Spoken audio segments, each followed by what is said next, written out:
Namaskar. Hello, my dear students. I am Miss Bindi Bhatt, heading the professor in Paron University. I hope you all are doing well in your education. Today, we are going to learn about identification of different types of writing in academic purpose. So today we are going to discuss about the types of writing that we already know about, the format which we already know about, and also how to identify the difference of that type of writing from the given samples. Here today I will give you the samples, you have to read it, we'll discuss about it, and we do understand that how it differs from the each one of type. So let's start. The first type of writing is argumentative writing. In an argumentative writing, we clearly understand it by the word only, that argument. So for that type of writing, we'll given a topic in which we have to provide an argument to the readers to identify or to understand or to convince them. So whatever we are believing is right with giving the proper proofs. Proofs can be like a data, even from our personal thoughts, from the examples or anything. But we have to argue about it. And also in the argumentative writing, person discusses and gives the argument for both the sides, positive and negative, and then also puts the inputs from our side. So let's see about it. So here, as we all can see, the topic is as online learning becomes more common and more resources and converted to digital form. Some people have suggested that public libraries should be shut down and in their place everyone should be given an iPad with an e-reader subscription. So here the topic is about argument, that whether should library be closed and the e-learning will be there or library will be there and both the sides. So from the beginning we can see that from the broader purpose we can see that how we are stating it. We can also see that how they are given the examples like why libraries are being important and why it can be like a digital copies can be a needful, but at the same time libraries cannot remove the place of the digital form. So in that place here we can see that here which I have broadened the marks. A study done on tablets versus book reading found that people read 20 to 30% slower on tablets, retain 20% less information, and understand 10% less on what they read compared to people who read the same information in print. So here they are giving the argument with the factual data. The factual data is like 20 to 30% is slower on the tablets, means book reading is more powerful than the tablet reading or the iPad reading, and it clearly understands and comparison has been made. So it gives the stating of the argument which a reader can understand and be convinced about reading this statement. Additionally, staring too long at a screen and has been shown to cause numerous health problems including blurred vision, dizziness, dry eyes, headaches and eye strain. So here also we can see that they have come with the causes that happens with the e-reading. Like we continuously read on the tablets and that happens that our eyesight goes slower and we feel the back pain or many of the health issues could be there by reading the e-tablets. So here also he is arguing that why e-reading or tablets should not be the only one and why the library is being helpful to us. People who use tablets and mobile devices excessively also have a higher incidence of more serious health issues such as shoulder and back pain, carpal tunnel syndrome and muscle strain. We already have said that how argument they are giving to prove the point that why library should not be closed and how e-learning could not be the only source for the reading. Secondly, also they are giving the more argument about it, that second, it is incredibly narrow-minded to assume that the only service library offer is book lending. Libraries have a multitude of benefits and many are only available if the library has a physical location. Some of these benefits include acting as a quiet study space, giving people a way to converse with their neighbors, holding classes on a variety of topics, providing jobs, answering patrons' questions, and keeping the community connected.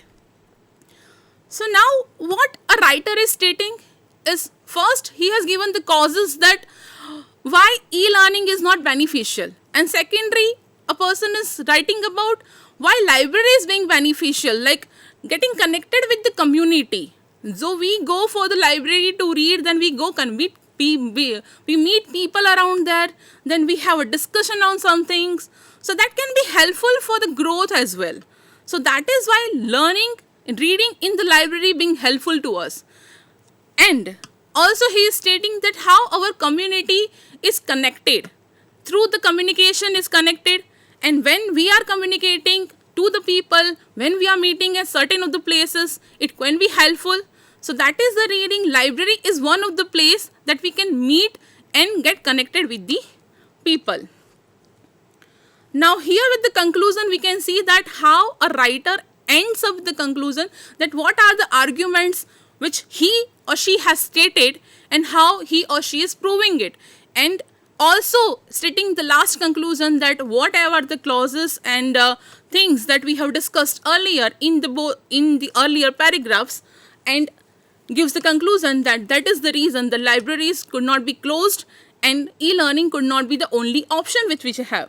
Like while replacing libraries with tablets may seem like a simple solution, it would encourage people to spend even more time looking at digital screen despite the merit issues surrounding them. It would also and access to many of the benefits of libraries that people have come to rely on. In many areas, libraries are such an important part of the community network that they could never be replaced by a simple object. Right? So they are ending it like whatever we have discussed in the written statement earlier, ending like, so that is the statement, and this is the reason that we cannot replace the library by the any of the simple object, though it is useful but not be the only option we have.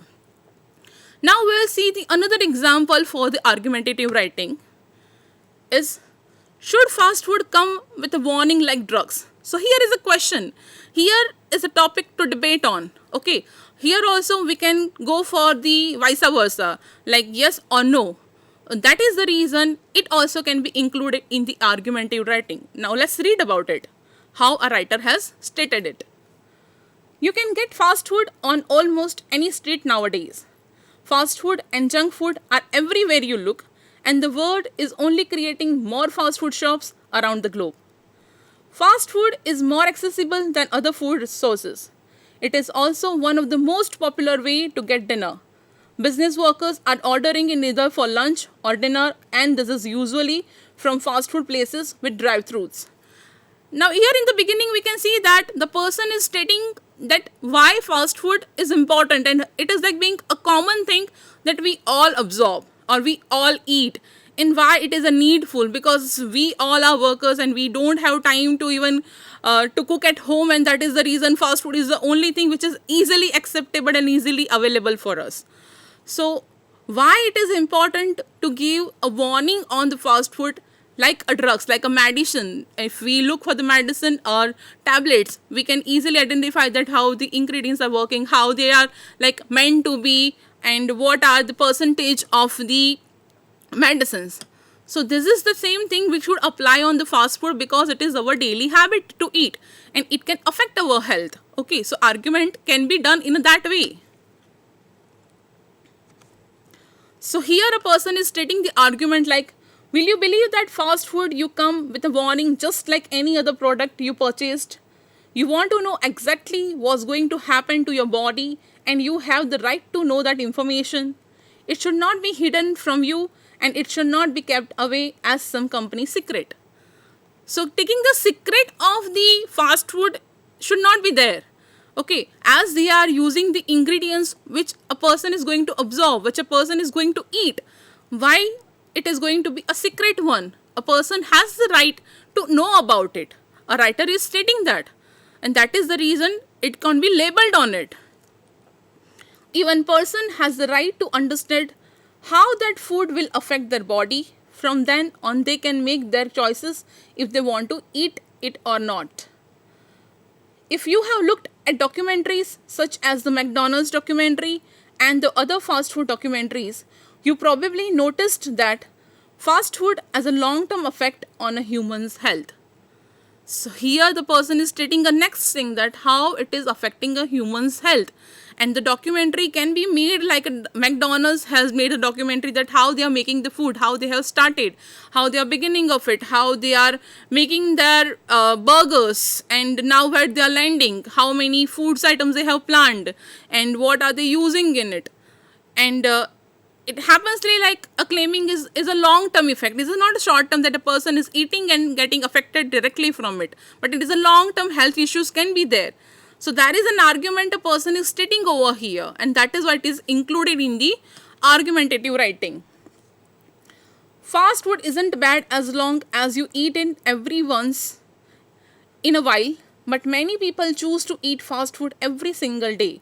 This is not a healthy way of living and can end up causing your permanent damage to your body because of the chemicals you were introduced into your body even time you eat at the fast food meal. Directly or indirectly, knowingly or unknowingly, we all are eating the fast food, and the chemicals which are there in their ingredients, we are observing it.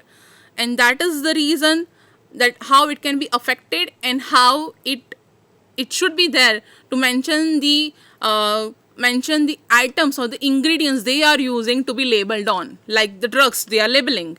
Okay, the writing stating in that way. To end up in a way, a writer is stating in a way that there are many people who don't want to know what's in their food, but that's only a small population. Every person has a right to know how a product will affect them. Just as you see on labels such as pills, medications, and even products such as workout equipments for scams. All of these come with a warning on what could you go wrong when you are using it or consuming it. So why should fast food be any different? Just because a small population of people doesn't want to know what's in their food doesn't mean that the rest of the population shouldn't at least have a warning sticker. It's just about a sticker that they have to put on, that what they are eating, what they are having. Okay, and it's not a big deal. It's not like revealing any of the secret they are doing. They are doing something, or they are offering some meal to the people which they are going to eat, and they have right to know it. Only some population doesn't bother that what they are eating. That doesn't mean that other people also not bothering. So it is the right to have a sticker on the thing which they are going to eat. As ending on, we can see that how beautifully they are ending, that why these are the statement which a writer has made, and to convince the reader that whatever the statement you have read, you must feel that there should be a label on a fast food which you are going to observe. So as we have discussed about the argumentative writing, now we will see about the descriptive writing. Descriptive writing is simple thing that to describe. Describe a place, describe a person, describe anything which you have come across. And descriptive writing uses the phrasal verbs, the nouns, the adjective to look it more beautiful. For an example, when you see the advertisement on the TV, you tend to feel that how beautiful it is, and you feel that I want to buy it. That is called a description. Description enhances the interest of the people, and it that much affects the people that it convinces it and go for buying it. Whether it is costly or not doesn't matter, but we want it at any cost. And that is what descriptive writing also tend people to read it. Like we read novels, we read some articles which describes a lot, and which me feel that it is us. It is like very enhancing, it is beautiful, and we keep on writing that piece of paper that we don't want to leave it. And that is how descriptive writing is very beautiful. Now let's see the example that how it can be done.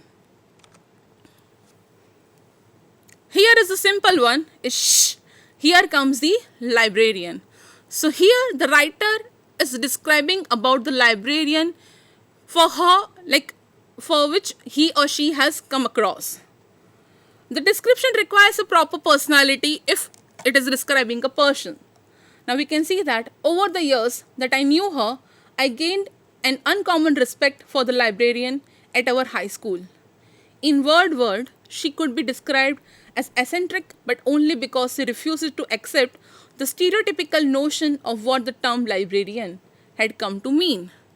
Now, how beautifully the person is stating the line and how beautifully it is describing that over the years, by before so many times, I have a person, a librarian, which is very beautiful, and the word which I can use here, like an eccentric, which is very like flexible or whatever. The student through the was just a plain weird, but those who took the time to know her realized she was a person searching for a comfortable identity. At first glance, she could indeed be a formidable figure behold. Her hair was most often in very simple as a result of her compulsion to go everywhere in 10 speed. Not only was her gained a marvel, but her purpose was also a wonder. She always gave one of the impression she had a mission, and at the express moment had been called forth to duty. When classes would commence, she would proudly strip off her room as if a group of novice missionaries awaited her divine intervention. A person is describing another person in a way that we actually feel that we know it. We know her. Here, while look at this statement, we look at the words that a person has used to describe a librarian, we can easily identify what type of personality she might have possessed and how it attracted him or her to write about her. Here, he's describing more about her, like her habit of dress, however, was not in the least missionary. Like, in fact, the students used to kid her about getting a summer job as a highway flagman. As she flashed through the library, students become hushed as if a bolt lightning had struck. In the morning, her emerald grins and hot pinks were eye opens for the rest of us when she walked through the staff room door. Characteristically, her first words were a sing song, "Good morning." So the first thing which person feel about it is a welcoming the person is a good morning. Whereupon everyone would look up waiting for the next outpouring. She had an unconscionable taste for polysyllabic words, the more syllables the better. She used them with such flair. They looked good on her, and we could only smile, nod, and try to make a witty rejoinder. Too often we would be unfamiliar with the words, so she would again march off another venue with the assurance that she has tamed a lot of us. How beautifully, how ironically, how using the lots of adjective we can describe a person in a way that it looks beautiful to the reader, and the reader actually feels that whatever I am reading is not a reading but as a presenting, and he or she also been there to see the librarian. So that is the thing that which descriptive writing has, to make the people feel alike, to feel the people that at that time, whenever the situation or whenever the person is being described, he or she was there. Here is the another example. Now a person is describing a place he or she likes to visit. Now there are so many places needs a description where it could be looked very enchanting, where a people who the reader is feel to visit it again and again, or even would feel that I also want to go there and visit it, because here when I am reading it I actually feel that I am there. So that is how description need of. Now let's read about it. Everyone has some imaginary place where he or she hides from the real world troubles and worries. Some go back to the place before they go to sleep just to dream about something pleasant and release their mind from stress. Others visit that place when they meditate, exercise their minds by consciously controlling feelings and emotions. I, like meditating as well, find that practice extremely helpful for my emotions well-being. One of the exercise I typically perform is going to my imaginary place where I feel calm, relaxed and comfortable and where I can get rid of my negative emotions. We all like to visit, and this is the reason that he or she is stating that why we would like to go in a place that feel us relaxed and where we feel comfortable, we feel calm, all the negativities which we are having around will be removed and we feel pleasant, we'll have the pleasant atmosphere over there. I have enjoyed nature since my childhood. So, my imaginary place is the wildlife locator far away from cities and people. It has everything I like: high mountains with snow peaks, green hills, meadows, and woods. My imaginary place has much fresh air that is filled with rich smell of food and flowers. It is always sunny there, so no one does not need to wear jackets and hats. There is no one else except for me and wild animals and birds in the perfect place of peace and calm. When I come to this place, I walk different paths. Wow. Like how they are stating is like ironically, beautifully. We are like singing a song and we are having that, we feel that I am at that place. There is meadows and peaks and hills and the sun and beautiful birds and animals and feeling calmness and enjoying the nature. Right? And that is the beauty of the description, how we can make it. Describe in a way that a people or the reader feels it. One day, I like climbing the hill to reach the cliff from which I can see the whole planet at my feet. The air in this place is especially fresh and cool, but it is not cold here since the sun always shines at me from the deep blue sky. I like this place because I can watch the clouds come and go, but that never bother me because they are small and puffy like cream. I like to imagine that these are my thoughts that I can control when I need or to simply watch them passing by when I want to let my mind be completely free. Now, in the beginning, a person has described about that how and where she want to like he or she want to visit for a place, and then it comes with the actual place that where she has been and why he or she liked it and how it can be described and how is it beautiful that she again and again would like to visit it. Another place I like to visit is the riverbank with green grass, flowers and large wide branching trees where I can sit and watch the water flowing calmly. This place is for a long relaxed meditation. Here I can walk barefoot on the warm grass, lie in it and watch the sky above, or stroll along the river bank. Sometimes I go to my favorite tree that grows on the meadow nearly. It has many leaves that shuffle when the mild wind touches them, and this sound is extremely relaxing. The tree has a large dark brown body with a strong roots on which I love to sit. I like watching the shades of the grass and listen to the birds singing above my head. I am not alone in this place as there is only a horse eating grass on the meadow. When I need to clear my head, I ride that horse fast. I love this experience because when I imagine myself to be an experienced rider, I feel confident and free. Now, the simple thing a person wants to say that he or she wants to go to the riverbank. But how she is explaining it in a beautiful way that if I would go there, when I was there, what she felt about it, what was there, what at the time, what how the tree looked like, and how the hustle and bustle was there of the leaves when she has watched it, and well, the simple thing is that the wind is touching it, or there was an air, but the she has used is a mild air touches the leaves, and then after it hustle and bustle of the leaves, and she likes to listen that sound. So that is the beauty of the descriptive writing, that it feels and described each of the thing in a way which gives the whole description of it, which gives the whole thing that what we can see, right? The simple thing, but in a beautiful way, includes in the descriptive writing. Finally, there is a location in my imaginary place that I visit only on special occasions. I love feeling comfortable and warm, but sometimes I need to step out my comfort zone and try something challenging. So I climb high to the mountains and slow peaks, leaving behind the calm and peace of sunny forests and meadows. This place is both spectacular and dangerous at the same time.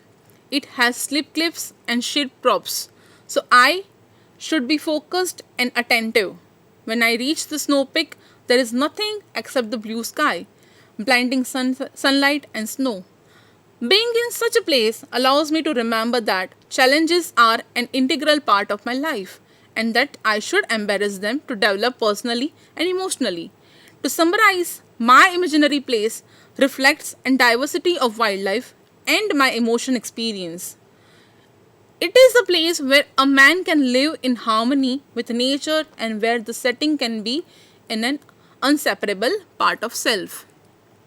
The another simple thing is that a person wants to visit a mountain, but how she or he is explaining it, that what she could be there, how she could be there, what she could see or he could see about it, and what are the challenges that can be there, and that is why a description can be done.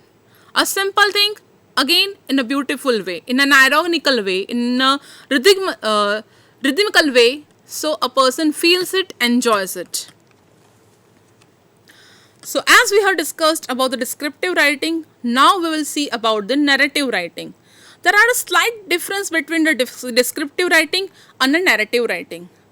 Descriptive writing is beautiful, uses the phrases and the words which look beautiful. Narrative writing is similarly describe the person, but it is with the flow, with the actual thing scenario that happens first, then second, the third and the last. In descriptive writing, we don't follow such scenario, but in narration we do it.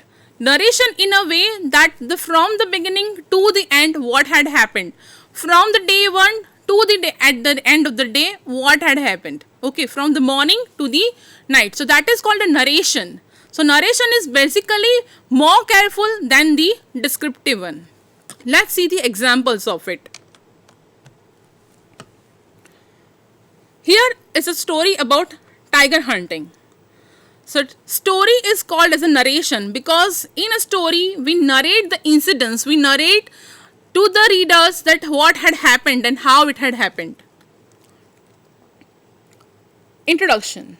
The villagers had lost a few goats and poultry to the mystery. The mystery of the missing farm animals spread like a wildfire in the village. Many speculated there were thieves in the village, while others suggested a wild beast was on the run. Despite several speculations, the mystery of the disappearance remained unsolved.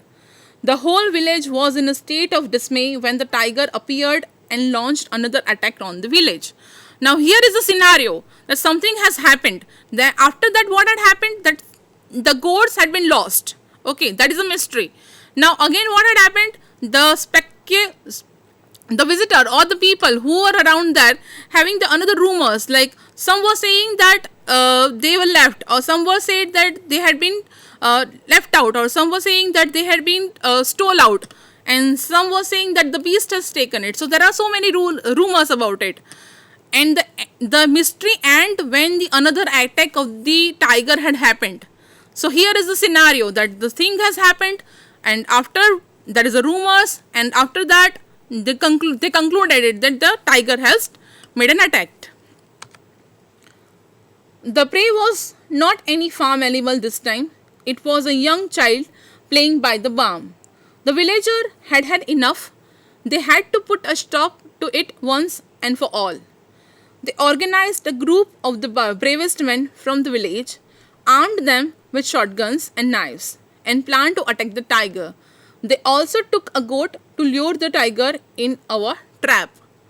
And after getting to the conclusion, now they are moving forward that how a narration can be in a different way. Now a narration will took another step.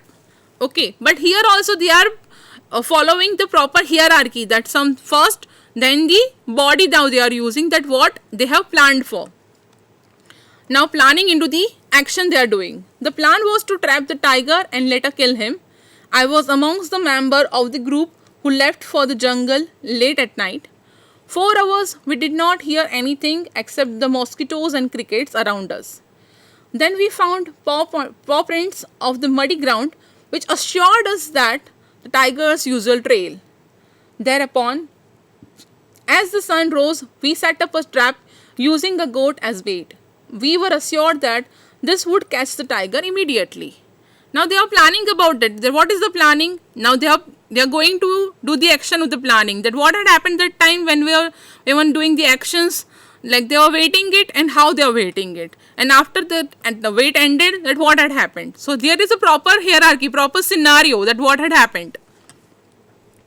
We had almost given up when suddenly, around daybreak, we heard the bushes rustle and the leaves crackles. All of us shivered to our spines and saw the mystery beast coming towards us.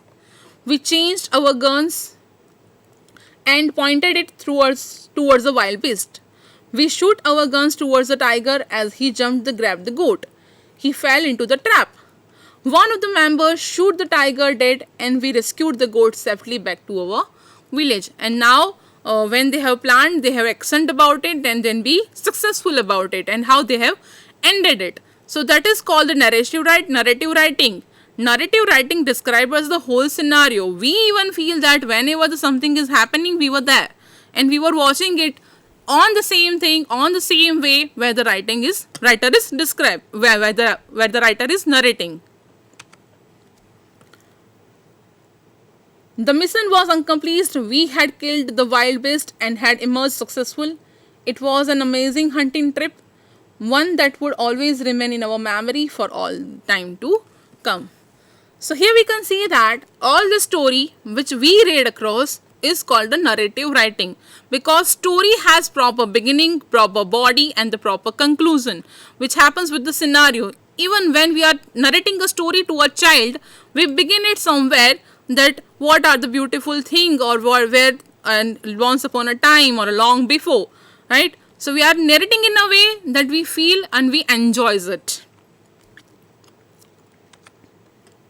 Here comes the self-narration. Now, there is a difference between a self-description and self-narration. Description, like a proper position, we are having the personality.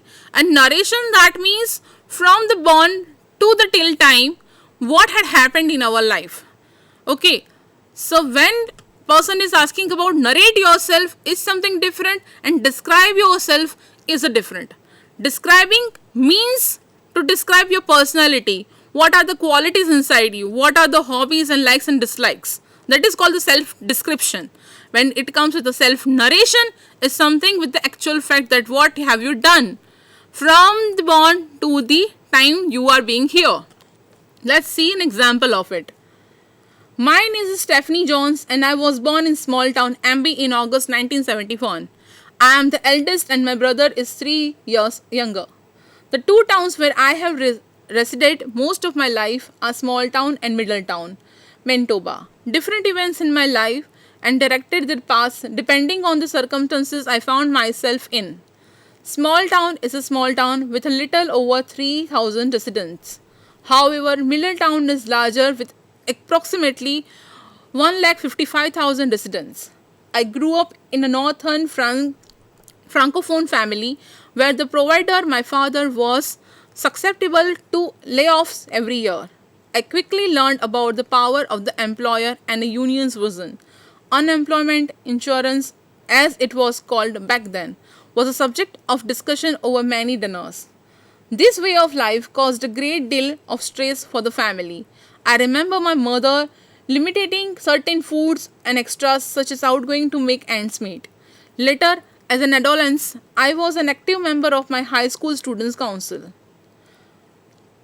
So now there comes the narration, how a person is narrating her beginning of her life, that where she has born, where she has lived in, who are there in the family members, what was there in the situation when she was being younger one. So that is a narration, narrating each and every scenario of her life. Another event which shifted my life forever was accepting a marriage proposal at a younger age and marrying in 1988.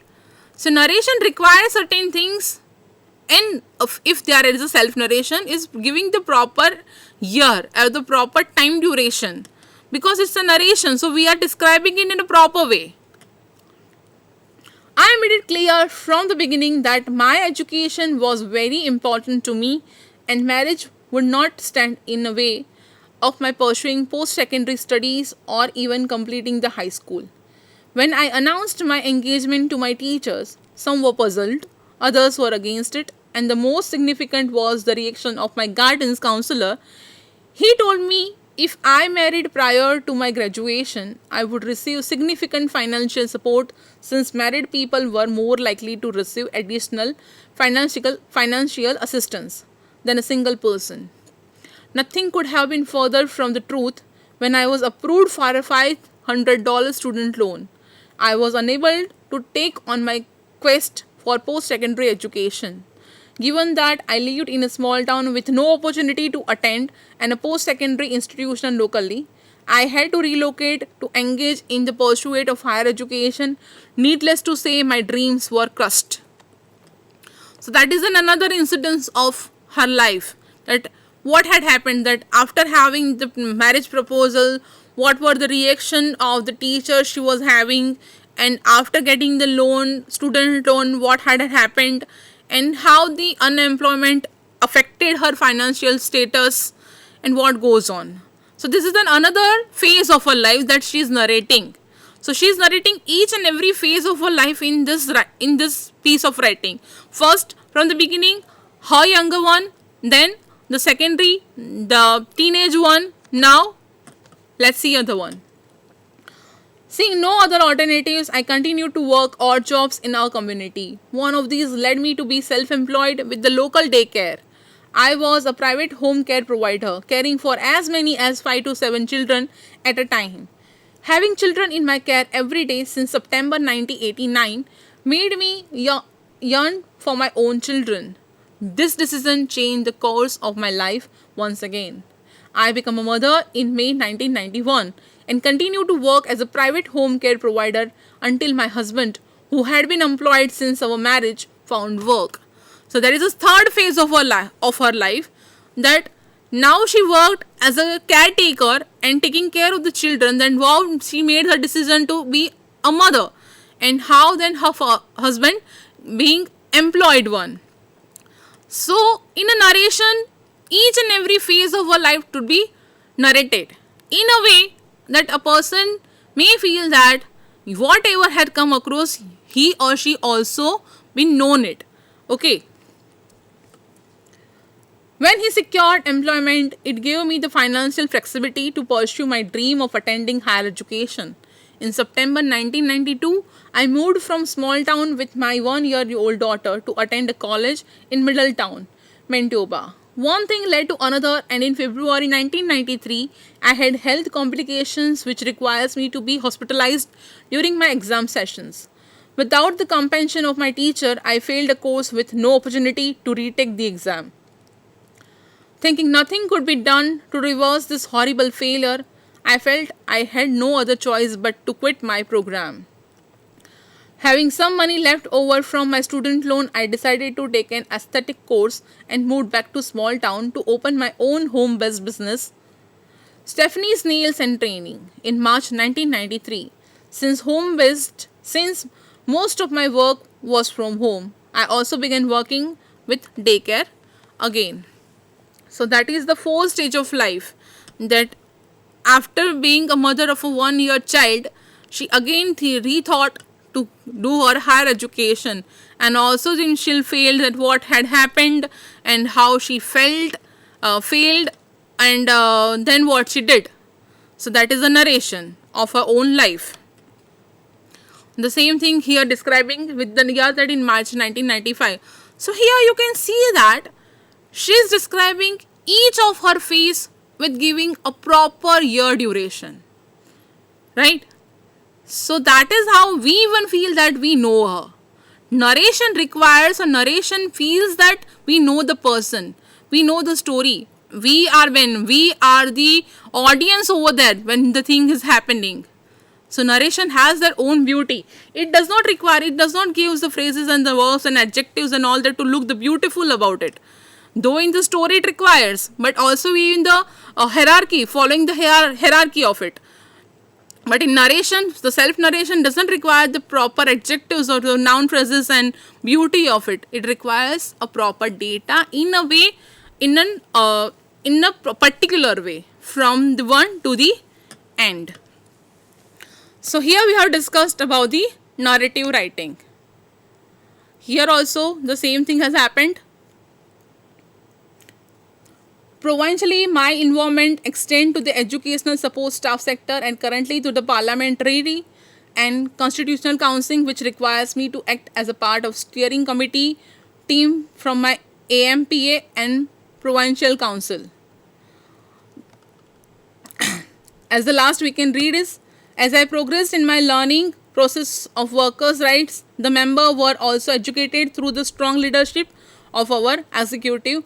I am confident that continuing my education with Sabha University in the best route for me, the member of MSSTF, can only benefit from the knowledge I will acquire. So as we have learned about the narrative writing, now we will see about the expository writing. Expository writing means to explain. It requires a proper knowledge, a high term knowledge when we do the expository writing. Like reading the newspaper, reading the articles, that has a proper data. It is not upon the own factual imagination. It is the facts they are having. It is upon the data we can do on. Like a research also we do and we provide the data we can include in the expository writing. So expository writing is very important. When we are writing the expository piece of paper, it is fully dependent on the proper data, the proof, not our imagination, not any other phrasal verbs, just a proper data is required in the expository writing. Now let's see the examples of it. Beyond identity. We often think of ourselves as our body, mind and emotions. We take these three elements and make unity. However, we also often take about a person's souls. Is there many scientific basic for our soul? Surprisingly, there is. Each unique personality a person has, the feeling and identity of the self beyond age, and our inevitable subjective experience as an individual compromises a scientific foundation for our soul. So for the identity, beyond the identity, what are the data we are having, how the soul is working, how we can make it, that is upon the science version. Here we are talking of scientifically we are talking about. So scientifically when we are talking about, it is basically upon the data which we have researched about it. Okay, so it is comes with the research. So even we can say that it is like in expository writing. Despite neuroplasticity or the constant shift in the links between our brain cells, we remain essentially the same personality. This consistency is most strength in the case of mentally ill patient or people who had experienced memory loss, according to Scientific American. In his book, The Perpetual Now, a story of amnesia, memory, and love, science journalist Michel Lemonick tells the story of Loni Shu, a commercial artist who suffered brain damage as a result of a viral infection. She was left unable to recall her past or to form new memories, hence the book's title. Lemonick assumed that Luni Shu, when she lost her memories, lost herself. Because what are we but our memories? But once he got to know Luni Shu, as well as people who knew her before and after her injury, Lemonick discovered that herself had not been destroyed. She was still cheerful in a way that made people around her feel better, and she was still creative and playful, drawing pictures crammed with visuals and verbal puns. So, despite memory loss, we still retain the essence of our personality. Basically, no matter what happens to our brain, our unique personality seems to shine through. Here, in this book, when a person is describing a book, It is about the thing or the piece of paper which a writer has written, and now we are describing it like a book review. Okay, which book review includes into the expository writing, because we are not putting it our personal thoughts, but the only thing which the writer has stated, and we are reviewing it in a simple way. So overall writing is there in the expository writing with the actual data, not adding our personal imagination. Besides one's personality being present despite memory loss, the soul of a person can be identified through one's consciousness. Through we commonly identify with our body and what we see in the mirror, we also have a sense that we are not a certain age, as our sense of self usually lands on age and rather on our subjective feeling of who we are in essence. And as author Kate Montana explains, yes, my body is definitely older, but I am not. The essence that I call myself has not aged a day. Of course, anybody over 40 knows this phenomenon. At some point, every human being on the planet looks in the mirror and says, I can't believe I am 42 or any of the age. I am exact same person on the inside. What the hell happened? So now, in expository writing, when a person is describing about the own identity, a person has researched about it. And after researching what the age number is facing and how the identity can be made of. With the age, it cannot be changed, but the inside the people will be the same one. So we have an identity that is more to physical manifestation and another identity that encapsulates our character. Often behaviorally, people see their character as internal rather than bound by age. Lastly, each person is inevitably subjective about his or her experience. Despite human being very similar to each other in DNA and overall composition, our perception of reality is vastly different from individual to individual. According to psychology today, while neuroscience has made tremendous progress illuminating the functioning of the brain, why we have a subjective experience remain mysterious. The problem of the soul lies exactly here in understanding the nature of the self, I in existence that feels and lives life. Although the current scientific paradigm is based on the belief that the world has an objective observer, independent, existent, real experiment suggests just the opposite.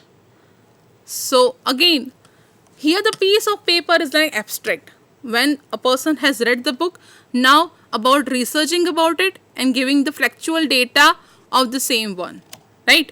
So it comes in the expository writing. Here is the another example of the expository writing is give the factual information. The font here is describing or narrating in a way that gives the factual information from the morning to the end what he or she had done. This morning at 9 a.m. a school bus collided with a car at the intersection of Jones and Hurd Streets. There were no injuries on the school bus, but medical personnel performed checks on Earth students and the driver before those students were transferred to their schools. The driver of the car sustained slight, non-life-threatening injuries. He was transported to the local hospital. The accident is still under investigation in this time. Advances in science and technology have made the use of green energy possible. In places where climate conditions permit, people are unable to use solar energy or wind energy for power. Solar energy is the use of sunlight for energy and power. Humans are unable to harness the energy of the sun by installing solar panels on their homes and businesses.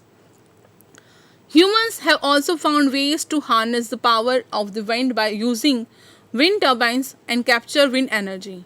Both of these forms of green energy are being used more and more.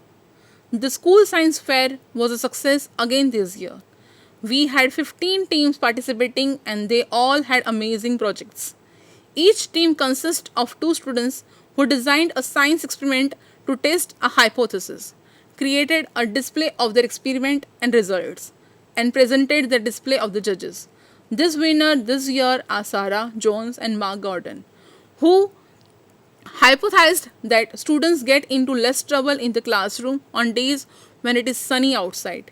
The judges were very impressed with the data collection methods, which includes asking teachers to share information on how many students earn stars at the end of each day.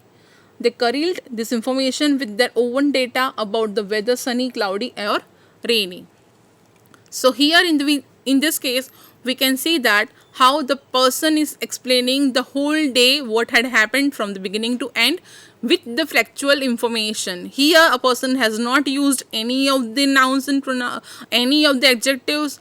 Here the person only has the proper data. Okay, so while we are reading the newspaper, it is about the factual information only, the incidents which they are describing, right? So that is comes into the expository writing. Now, there are certain topics which we have given. One has to identify that which type of writing it will come into. Like boys here and girls there. It's like equality goal. Now here it comes with the argumentation. So it will, the paper or the article which we will write it about the argumentative writing, we have to argue that boys here and boys there, how the equality comes here. Then the other is how I learned swimming. Now how I learned swimming will from the starting to the end, that how I have started it and how I ended it. So that calls the narration part. Okay, so here the piece of paper which you will write is called the narrative writing. Another topic is personal essay, the Thunderson. Now here we have to describe it, that how what had happened when the wind come on, what had happened at that natural calamity. A career to make life worth living. A career to make life worth living is an article or a book which you have to review about it, and that will then it will come about in the expository writing. So here to end, when we are finding it, we can say that we have learned the 4 types of writing, and we have seen the samples of this type of writing. And for the each samples, for the each type we have seen 2 samples, and how it describes and how it differs from one to the another. So it is very important to follow the proper format and use the proper words to understand and to make that piece of writing beautiful, so that when it comes to the argumentative, it looks like an argumentative. When it comes to the description, it looks like it is description. When it comes to the narration, it looks like it is a narration. And when it comes to the expository, it should be expository only. So the following the proper format, following the language, following the words can make it better. I hope you have understood the 4 types of writing. I hope the samples can be effectual for you and can be helpful for you. I hope you learn better, and thank you.